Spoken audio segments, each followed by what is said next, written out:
Okay dear students, আমরা আজকে করব এক্সপেরিমেন্ট 5। এক্সপেরিমেন্ট 5 এর টাইটেলটা হচ্ছে study of BJD biasing characteristics. তো সার্কিট ডায়াগ্রামটা যদি খেয়াল করো, এটা হচ্ছে আমাদের সার্কিট ডায়াগ্রাম বায়াসিং ক্যারেক্টারিস্টিক্সের।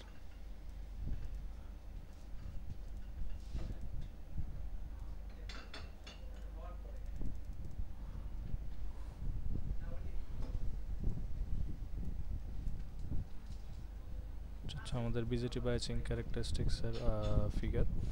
এখানে আমাদের যে কাজটা করতে হবে, সার্কিট ডায়াগ্রামটা ড্র করার পরে এখানে দেখো একটা টেবিল আছে। এই টেবিলে ভিসিসি, ভিবি, আইপি, আইসি এবং আলফা বিটার মান হিসাব করতে হবে। তো ভিসিসির মান যথারীতি সার্কিট ডায়াগ্রাম থেকেই পাবা 10 ভোল্ট। এই 3টা ভোল্টেজ এবং 3টা কারেন্ট বের করতে হবে। বের করার পরে ম্যানুয়ালি এবং আলফা এবং বিটার মানটা হিসাব করতে হবে। বিটার সমান সমান আমরা জানি আইসি বাই আইবি এবং আলফা সমান সমান হচ্ছে আইসি বাই আই। ভাগ করলে এই দুইটার মান পাওয়া যাবে। তো এটা করার জন্য আমরা যেটা করব সেটা হচ্ছে আমাদের এই সিমুলেশন সফটওয়্যারে সার্কিটটা ড্র করব। আশা করি তোমরা সবাই কীভাবে সার্কিট ড্র করতে হয় এটা জানো। মানগুলো বসাবো।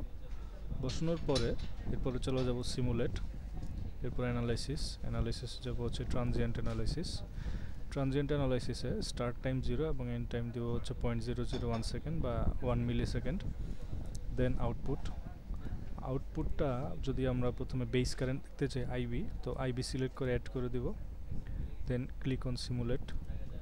এই হচ্ছে আমাদের আইবির মানটা চলে আসবে যে 5.0175 থেকে 5.150 মাঝামাঝি কোনো মান।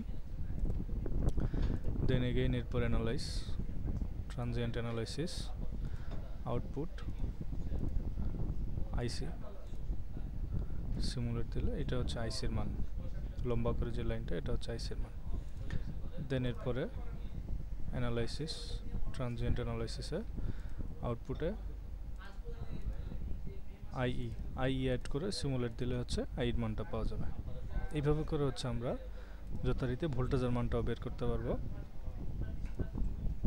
ট্রানজিয়েন্ট অ্যানালাইসিস, আউটপুট ভোল্টেজের যে মানগুলো সেগুলো আমরা বের করব। V1, V3, V4, V5 এগুলো এখান থেকে অ্যাড করে দিলেই, যদি ক্লিক করি তাহলে হচ্ছে আমরা ভোল্টেজের মানটা পাওয়া যাবে।